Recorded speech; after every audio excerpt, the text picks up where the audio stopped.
Viewers, आज आपको video में पाकिस्तान और इंडिया के कुछ ऐसे फनकारों के बारे में बताऊंगी जिनकी मौत इंतहाई पुरस्कार तरीके से हुई। सबसे पहले बात करते हैं 90s की मशहूर बॉलीवुड एक्ट्रेस देविया भारती की। देविया भारती ने 90s के अशरे में बेशुमार हिट फिल्म्स की और इस वक्त की वो सफ़े अव्वल की अदाकाराओं में सबसे सफ़े अव्वल में उनका नाम था। ये 1990 की बात है। मशहूर फिल्म प्रोड्यूसर साजिद नाडियावाली अपने करीबी दोस्त गोविंदा से मिलने के लिए फिल्म शोला और शबनम के सेट पर आए। तभी साजिद की मुलाकात देविया से हुई। इस मुलाकात के बाद साजिद और देविया में दोस्ती हो गई। मुलाकातों का सिलसिला शुरू हो गया और शादी करने का फैसला हो गया। 20 मई 1990 को उन्होंने शादी कर ली।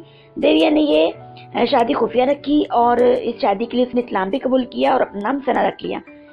क्योंकि वो अपना फिल्मी करियर खतरे में नहीं डाल सकती थी, इसलिए उन्होंने ये शादी खुफिया रखी थी। 5 अप्रैल 1993 की रात को देविया अपनी दोस्त नीतू और उनके शौहर के साथ अपने अपार्टमेंट में थी। ये लोग शराब पी रहे थे। रात के 10 बज रहे थे और देविया उठी और जाकर किचन की बालकनी में से एक जो खिड़की थी बगैर ग्रिल की, उसमें जाकर बैठ गई और थोड़ी देर के बाद वो नीचे गिर गई और नीचे गिरने से वो बहुत ज्यादा जख्मी हो गई। जख्मों की ताब ना लाते हुए हॉस्पिटल पहुंचने तक उनकी डेथ हो गई। काफी अर्से तक देविया के हस्बैंड को शक की नजर से देखा गया, लेकिन तहकीकात के बाद पुलिस ने हादसा करार देके इस फाइल को बंद कर दिया।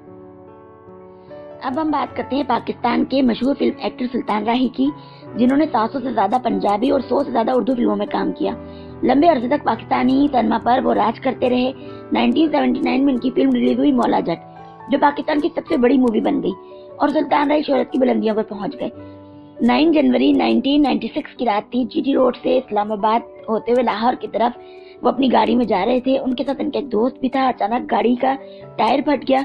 अभी वो लोग नीचे उतरे ही थे कि टायर को देखते कि आधी रात तो वैसे ही हो चुकी थी और कुछ डाकू वहां अचानक आ गए। उन्होंने उनको लूटने की कोशिश की। सुल्तान राही ने मुजाहमत की। डाकुओं ने उन पर फायर खोल दिया। सुल्तान राही मौके पर ही जहाँ भाग हो गए, जबकि उनका दोस्त शदीद जख्मी हो गया था। कुछ लोगों का कहना है कि ये डकैती की वारदात थी, जबकि कुछ लोग ये कहते हैं कि एक जमीन का तनाजा इनका एक सियासी पार्टी से चल रहा था और इनको जानबूझ के टायर पंक्चर करके और इनको कत्ल जो है वो जानबूझकर किया गया है। आखिर में हम बात करते हैं 70 और 80 की दहाई में ग्लैमरस डॉल कहलाई जाने वाली बॉलीवुड एक्ट्रेस परवीन बॉबी की। इनकी लाश उनके ही घर में पाई गई थी। अपने दौर की superstar Parveen Bobby mental illness की वजह से इस तमाम परेशानियों से दो चार थी, क्योंकि उनको मोहब्बत में कई बार नाकामी भी हुई। फिल्म डायरेक्टर महेश भट्ट और परवीन बॉबी की लव स्टोरी काफी मशहूर हुई और इस पर काफी सारी फिल्में भी बनाई गई। वो बहुत ज्यादा शदीद अकेलेपन का शिकार हो गई थी और इनके साथ उनका कोई फैमिली मेंबर भी नहीं था। वो बिल्कुल अकेले अपने घर में रहती थी। मरने से काफी अर्सा पहले वो अपने घर में बिल्कुल कैद हो गई थी। सन 2005 में जब वो अपने घर में मौजूद थी और उन्हें कुछ दिन तक दूध और अखबार कलेक्ट नहीं किया, तो पड़ोसियों ने ये खबर पुलिस तक पहुंचाई। उन्होंने आकर जब घर में तलाशी ली तो घर के अंदर ही उनकी लाश मिल गई थी और लाश से पता लग रहा था कि वो कई दिनों से भूखी भी थी। जब उनकी डेथ हुई उस वक्त उनकी उम्र 56 साल थी। व्यूअर्स, उम्मीद करती हूँ कि आज की मेरी वीडियो आपको अच्छी लगी होगी। अगर वीडियो अच्छी लगी तो लाइक कीजिएगा और नीचे कमेंट बॉक्स में कमेंट भी कर दीजिएगा। नीचे लगे रेड बटन पे सब्सक्राइब कर दीजिएगा। साथ ही बेल आइकन प्रेस कर दीजिएगा ताकि डेली वीडियोस की नोटिफिकेशन आपको मिल सके। और चाहे तो वीडियो के सेंटर पर जो लोगो है इसे क्लिक करके भी आप मेरे चैनल को सब्सक्राइब कर सकते हैं।